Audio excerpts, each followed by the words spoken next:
Hello, chị bé ule. Các subscriber hẳn thì về khang lang này là các video mình lụt sắc tu te zong zong anh zavai chị bé các bục chơi thì chuan với ni Monday này chuan in subscriber te le customer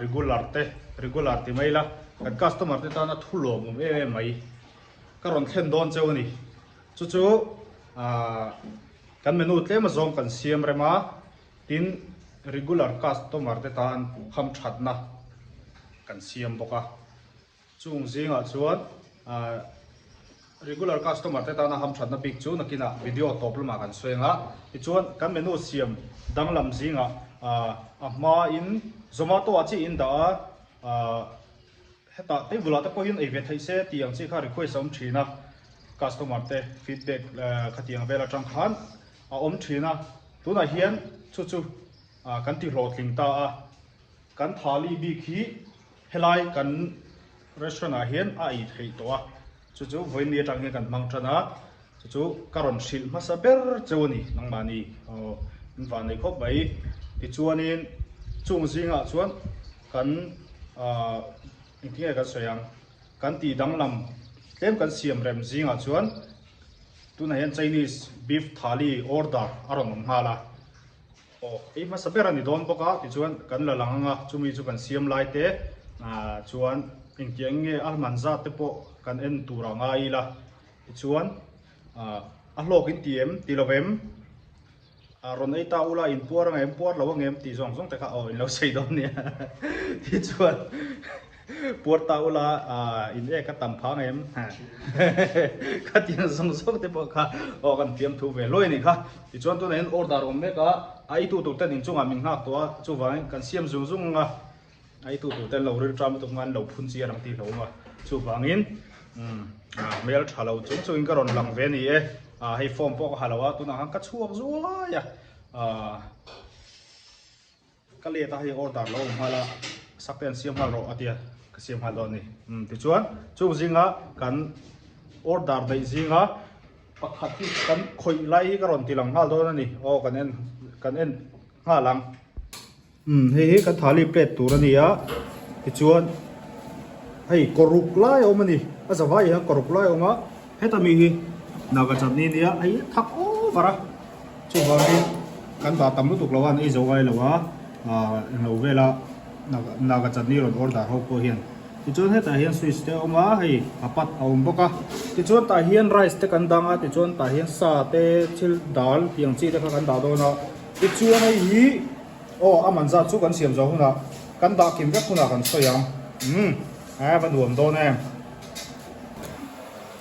kan khoi chon pha lama kan ka so ba te ve tra mam ti pha kan lau de wa chu lai man bo de wa lo ta siam do dia nu hian dal kan tang ma saber ma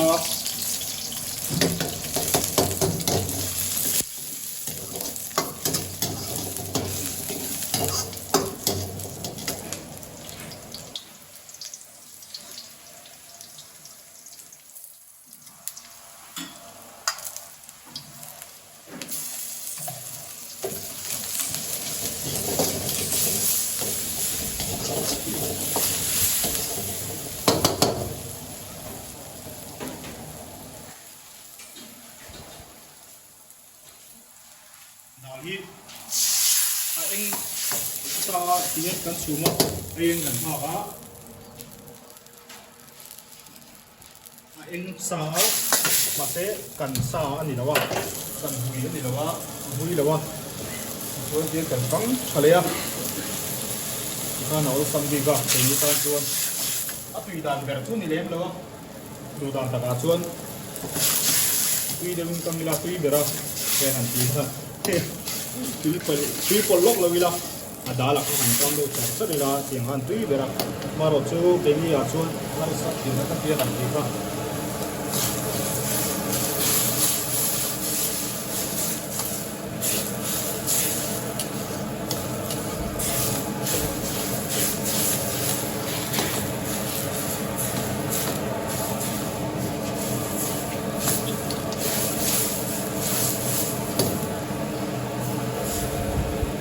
cái khăn nó giấu để mấy giáo cần tôi sắm đàn anh đi tôi sắm hộp mấy cái tại hiện gần đó tại hiện chỉ là video cái là đông chỉ cần xuất xí đâu chỉ cần lâu đọc là đó cần nó tốt cả rồi tấm mắm mà servicing kinh sầu sen là vâng thì hiện thiếu cần tiết kiệm thấy được khi cần customer cái lồng nó mồ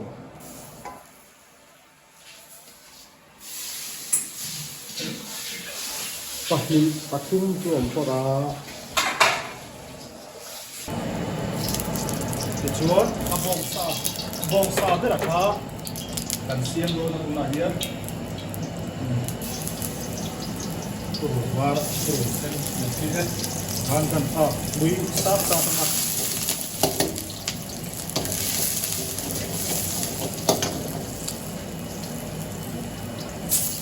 đó là bông sa đó cúc mấy bông anh mấy thì sao mà anh hộp vào chỗ ăn đúng đúng chứ ồ bông say cần đủ sắc lắm tiếng mình đòn phát sát rất là nhiều mà ồ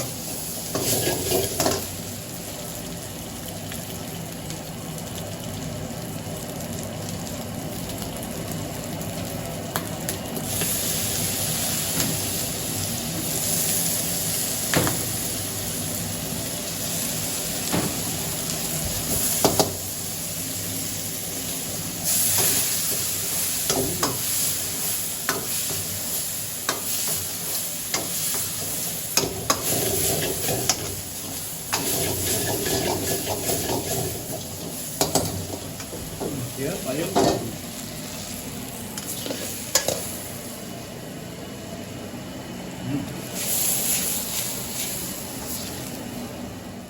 thế là thì anh liền theo không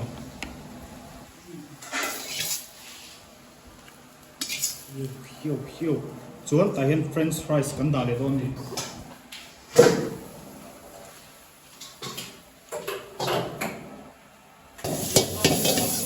butter rice cần xiêm reng lá butter rice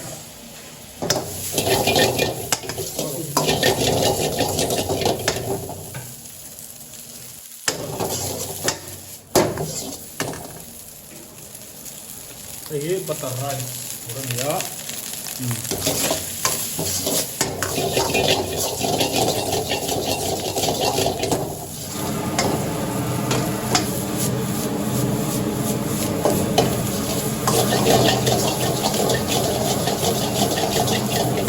ini kayaknya kan ini nak kaput ang siapa tuh plain rice di mana rice sumpah angha anda China kan rice kan suma kan steam lum lệ ha đã xuống này đủ trăng lum tuy tặng mấy steam ngay mấy khăn người ta tặng cho chúng ta nghe này mấy nè chúng mình bỏ cho ăn xe la rice tụi nó kan chua nằng chi yang hi ăn xe la thì ini sang này đang bây giờ thằng hậu tăng kia trong chợ em mấy nè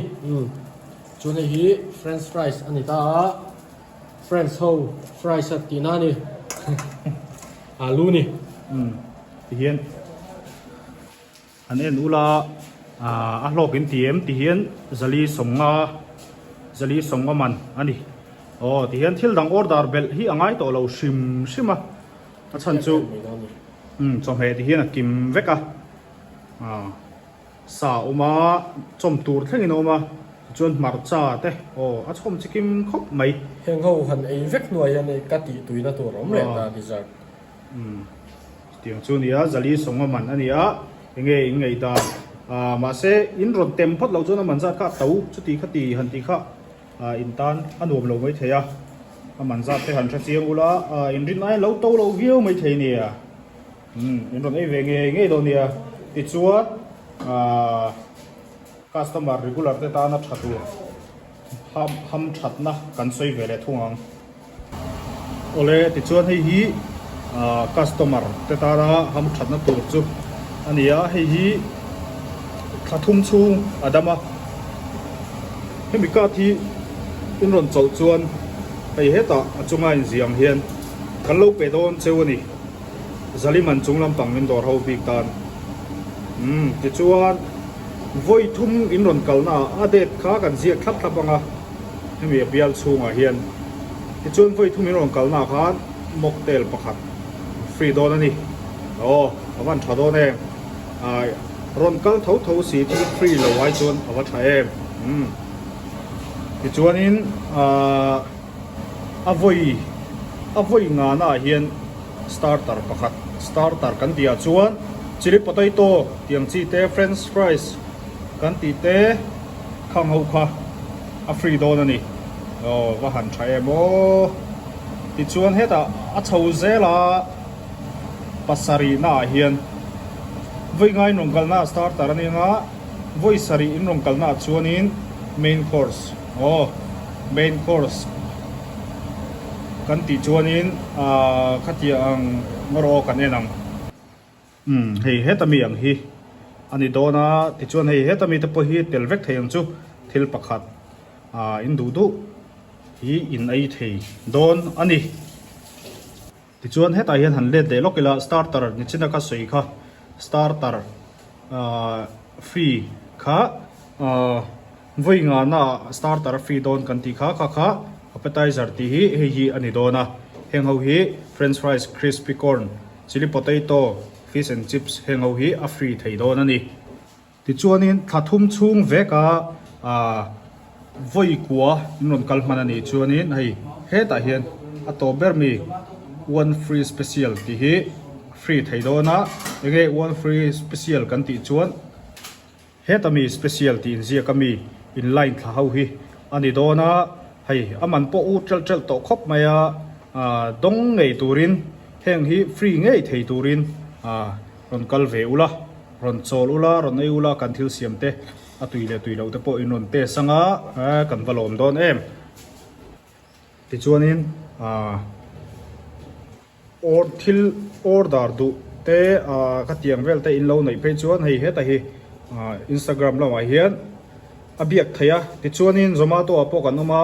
Instagram a hian phone number te po a om vek boka ti chuan ron kalanga ani lo ponin ron kalman lo ngang lo ni pon Zomato lama te po ron order ula ma se hei mi bi khichu heta ron kal chautan ti ani chu kanin shil chiang hal ni selangin ti chuan comment like subscribe ti te kha lo di sakula chuan thil pakhat ni zana khanin subscriber kha sin hi kan ting ve hlo maya lomong khop maya hetiang din mun hi ka thlengang ti ngaina ka hrelowa inzar liau ani kalom tak zeta mila subscribe lo inom phei chuan alom nan milo subscribe sha mula ti kha kan sei duwa video te ronda zel kan tum don ani khazong kha ni phot sela nakina hriat chian lo om chuan heng te po hi kan lain thil chiang le anga video san te pon kan la ti le thau tur anga ila ti chuan menu te po video sana kan lain le donia in zawain mutui mang thavek ule